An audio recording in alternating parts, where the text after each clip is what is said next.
Okay so hi everyone. तो आज जिस टॉपिक पे हम बात करने वाले हैं मुझे आप लोगों ने ही चूज करके दिया कि क्या 22 लाख का लोन लेके कनाडा आना, यहाँ पढ़ना, जिसमें जीआईसी इंक्लूडेड हो, सारे कोर्स की फी इंक्लूडेड हो, क्या वो वर्थ इट है? क्या वो सारे पैसे 3 साल के जो वर्क परमिट हमें मिलने वाला है उसमें रिकवर हो सकते हैं? तो अगर मैं उसका शॉर्ट में आंसर दूं तो आंसर है हाँ, हो सकते तो हैं। जो कि डेफिनेटली आपने अपनी कैलकुलेशन से तो कैलकुलेट कर ही लिया होगा, इधर उधर से पूछ भी लिया होगा। लेकिन मैं चाहता हूं कि आप इसको दो पर्सपेक्टिव से कंसीडर करो और उसके बाद सोच समझ के decision low. So let's begin. अब यहाँ पे मैं कोई मास्टर्स या डिप्लोमा या ग्रेजुएट सर्टिफिकेट उन स्पेसिफिक प्रोग्राम्स की बात नहीं कर रहा। मैं जस्ट एक ओवरव्यू ले रहा हूँ कि चाहे आप 12th के बाद आ रहे हो, चाहे बैचलर्स के बाद आ रहे हो, आपको ऐसा कोई प्रोग्राम तो मिल ही जाएगा। तो जो पहला स्टूडेंट है वो आ रहा है यहाँ पे सितंबर में। तो उसको क्या है कि एक समर ब्रेक मिलेगी सितंबर, फॉल और विंटर के सेमेस्टर्स के बाद। उसको जो मई इनटेक वाला जो सेमेस्टर है उसमें उसको ब्रेक मिल जाएगी, जिसमें वो 4 महीने फुल टाइम काम करेगा। तीसरे सेमेस्टर के बाद जो कि उसका अगली फॉल में होगा, और उसके बाद उसको एक कोऑप टर्म मिलेगा जिसमें वो एक इंटर्नशिप कर सकता है। कहने का मतलब प्रोग्राम के अंदर ही स्टडी परमिट के दौरान ही उसको 8 महीने ऐसे मिल गए जहां पे वो फुल टाइम काम कर सकता है। और ये जो स्टूडेंट है, ये जिस शहर में आया है वहां पे जॉब अपॉर्चुनिटीज ज्यादा थी, इसके फ्रेंड्स थे, रेफरेंसेस थे, तो इसको आते ही जॉब मिल गई। इमेजिन करते हैं सितंबर 2018 को ये आया यहाँ पे, अक्टूबर 2018 को इसको पार्ट टाइम जॉब मिल गई, तो तब से $1000 per month on an average कमा रहा है। अक्टूबर से लेके अगले साल अप्रैल 2019 तक इसको $1000 पर मंथ की इनकम हो रही है, जिसमें अब तक ये स्टूडेंट $7000 कमा चुका है। उसके बाद इसको समर ब्रेक मिल गई, जिसकी average on an average income इसकी अब फुल टाइम $2000 पर मंथ हो गई है। 4 महीने में $8000 और कमा लिए, कितने हो गए टोटल? 15000। फिर एक सेमेस्टर आया जिसमें पार्ट टाइम जॉब कर रहा है, जिसमें फिर से इसको $4000 आ गए, कितने हो गए? 19000। अब जो लास्ट सेमेस्टर है वो जो कोऑप वाला है, उसमें उसको एक अच्छी कंपनी में इंटर्नशिप मिल गई। अब इंटर्नशिप का ऐसा होता है कि आपको $14 या $12 मिनिमम वेज नहीं मिलती, आपको थोड़ी उससे ज्यादा मिलती है। तो ऑन एन एवरेज हम लगा के चले $20 to $25 के आसपास, चलो 20 मिनिमम लगा के चले कि इसको $20 पर आवर कोऑप में मिल रहे हैं। तो 20 इंटू 40 इंटू 4 यानी कि एक महीने में टोटल $3200 इसके आ रहे हैं। 4 महीनों में $12800 इसने कमा लिए। अब टोटल देखो, पिछले 19000 और ये वाले 12800 टोटल करके ये हो गए, कितने हो गए? हाँ, तो ये हो गए $31,800। तो कहने का मतलब प्रोग्राम खत्म होते होते ही 31,800 इसने अर्न कर लिए। इसमें हम लिविंग एक्सपेंसेस अगर हम काट के चलें तो $1000 पर मंथ इसमें माइनस कर देते हैं। और क्योंकि ये स्टूडेंट काफी समझदार है जो ये वाला प्रोग्राम लेके आया, तो मैं इमेजिन कर रहा हूँ कि इसने अभी तक कार भी नहीं ली होगी। ये एक बेसिक से रूम में रह रहा होगा जिसका मंथली रेंट मिला के, ग्रोसरी का सब मिला के, इसका अराउंड $1000 पर मंथ जो है लिविंग एक्सपेंसेस के आ रहे होंगे। तो 3 सेमेस्टर्स, एक ब्रेक और एक कोऑप को मिला के टोटल 20 महीने स्पेंड हो चुके हैं अभी तक, यानी कि $20,000।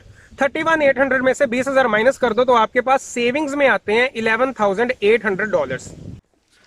तो इसका मतलब 11,800 प्लस 10,000 जो जीआईसी का अभी तक आपका सेव्ड है, जो अभी बैंक में ही पड़ा है, टोटल 21,800 अभी आपके पास रिकवर हो चुके हैं।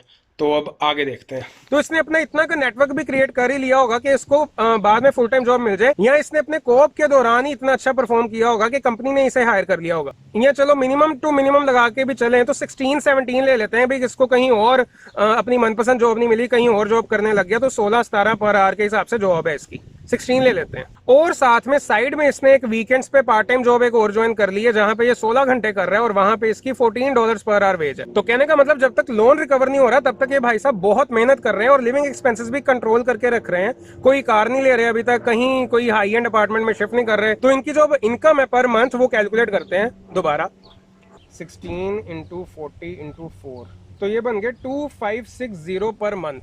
और जो साइड में पार्ट टाइम इनकम है उसका कैलकुलेट करते हैं, प्लस 2560 ऐड करते हैं, तो ये आ गया 3456। अब इस अमाउंट को हम 12 से अगर मल्टीप्लाई कर दें तो आंसर आता है 41472, यानी कि तकरीबन $41,000 आपने कमा लिए हैं उस एक साल में।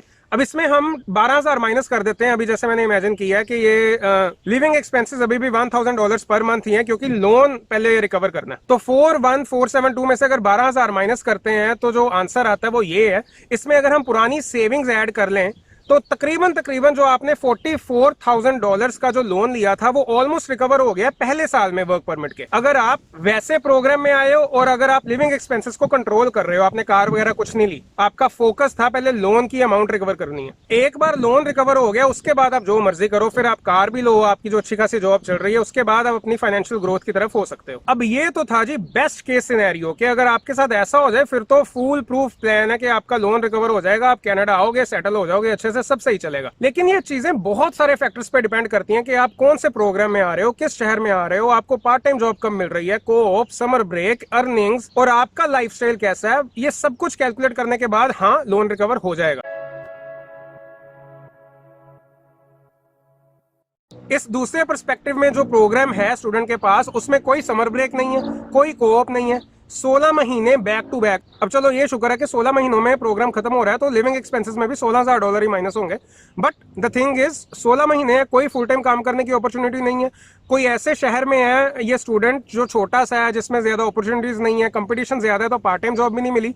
तो कहने का मतलब जब तक वर्क परमिट अप्लाई किया तब तक कोई जॉब नहीं है। इससे भी ज्यादा बुरी हालत, अब सपोज जैसी सिचुएशन चल रही है, या हो सकता है नॉर्मली भी किसी वजह से पहले 3 महीने वर्क परमिट पे जॉब मिली नहीं, वर्क परमिट अप्लाई करके उसको अप्रूव होने में तकरीबन 3 या 4 महीने का नॉर्मली टाइम लग जाता है। तो इमेजिन करते हैं कि उस टाइम पे फुल टाइम जॉब ही नहीं मिली, क्योंकि जो कंपनीज जॉब ऑफर कर रही थी उनको वर्क परमिट चाहिए था वगैरह वगैरह, बहुत सारे रीजन हो सकते हैं। हो सकता है जॉब्स की वैसे ही कमी हो शहर में, कहीं से चलो लास्ट में वर्क परमिट आने के बाद एक फुल टाइम जॉब मिल गई जिसमें मिनिमम पे मिल रही है $14 पर आवर, और ये जॉब भी मजबूरी में करनी पड़ रही है क्योंकि ये नॉक बी नहीं है, ये नॉक सी या नॉक डी है। ये सिर्फ अपने सर्वाइवल जॉब आप इसको कह सकते हो कि जब तक आपको अपनी टारगेट जॉब नहीं मिलती तब तक आप ये कर रहे हो।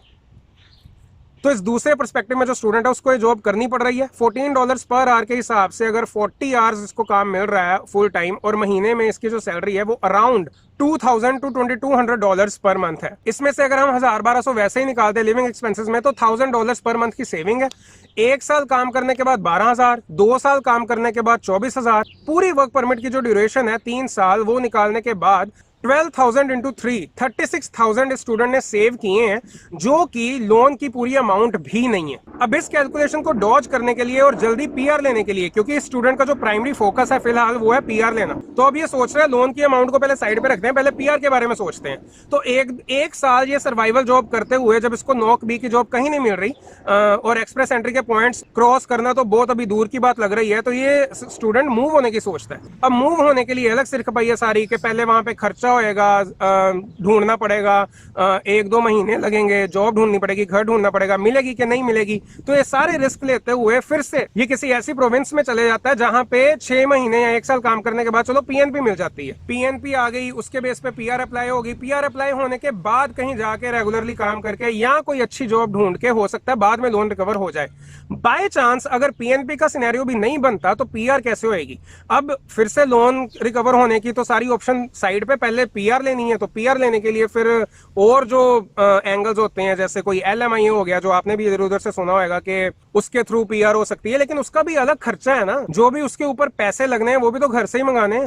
और मैं ऑनेस्टली बताऊं कि एलएमआईए के चक्करों में पड़ के या ऐसे किसी रास्ते पे चल के लोन की अमाउंट रिकवर होना मिनिमम वेज पे काम करते करते बहुत ज्यादा टाइम लग जाएगा और जिंदगी थोड़ी टफ हो जाती है।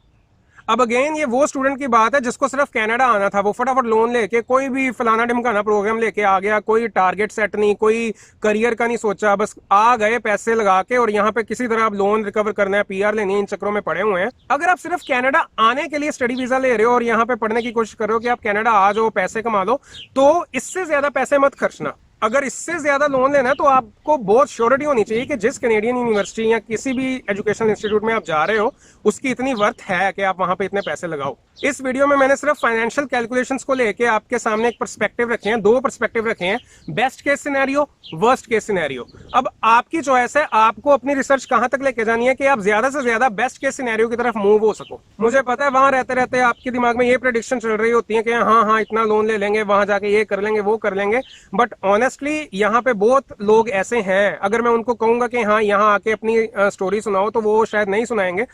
थोड़ी टफ है ये स्टोरी सुनाना भी, लेकिन रियलिटी ये है। तो प्लीज अगर आपको कोई एजेंट बोल रहा है कि हाँ हाँ ऐसे हो जाएगा वैसे हो जाएगा, इन चक्करों में मत पड़ो। अगर लोन लेके इन्वेस्ट करना ही है कोई, अगर आप एजुकेशन, देखो डिग्री एक प्रोडक्ट है, अगर आप कोई प्रोडक्ट खरीद रहे हो मेक श्योर उसकी वर्थ उतनी तो हो कि आपको वो करने के बाद एक ऐसी हाई प्रोफाइल जॉब मिले कि आप अपना लोन झट से उतार सको। अगर एजेंट्स आपको किसी फलाने ढिमकाने कॉलेज में एवं ही किसी प्रोग्राम में ऐसे ही भेजी जा रहे हैं जहाँ पे $8-9 पर सेमेस्टर फीस है और उसके बाद कुछ अता पता नहीं है करियर का कहाँ जाना है, तो ये नहीं वर्थ इट भाई, ये नहीं वर्थ इट। सोच समझ के लोन लेना प्लीज। अब मुझे पता है कि ये सारा कुछ सुन के आप सभी को या कुछ लोगों को डीमोटिवेटिंग लगेगा थोड़ा, बट मैं ये भी नहीं ना कर सकता कि आपको ओवर मोटिवेट करके, ओवर एंथुजियास्टिक करके आपको यहाँ पे आप आ जाओ इन्फ्लुएंस होके और उसके बाद आपको उन सारी मुश्किलों का सामना करना पड़े। तो उससे अच्छा है कि आप अभी थोड़ा डीमोटिवेट हो जाओ, फाइनेंशियली थोड़ा लॉजिकली सोचो और फिर डिसीजन लो, ना कि ओवर एंथुजियास्टिक हो गए पॉजिटिव सोच सोच के यहाँ आ जाओ और बाद में रिग्रेट करो। फाइनेंशियल प्लानिंग और करियर प्लानिंग जिसकी अच्छी होएगी उसका आराम से सब कुछ रिकवर हो जाएगा, लेकिन अगर आप बिल्कुल बिना सोचे समझे आ रहे हो तो फिर मुश्किल है भाई। और इसके अलावा अगर स्पेसिफिक कोई क्वेश्चन आपके मन में आ रहा है तो नीचे कमेंट करो। इस वीडियो के नीचे जो भी कमेंट पे सबसे ज्यादा लाइक्स होंगे वो अगली वीडियो का टॉपिक होगा। So that's it and I hope it helps.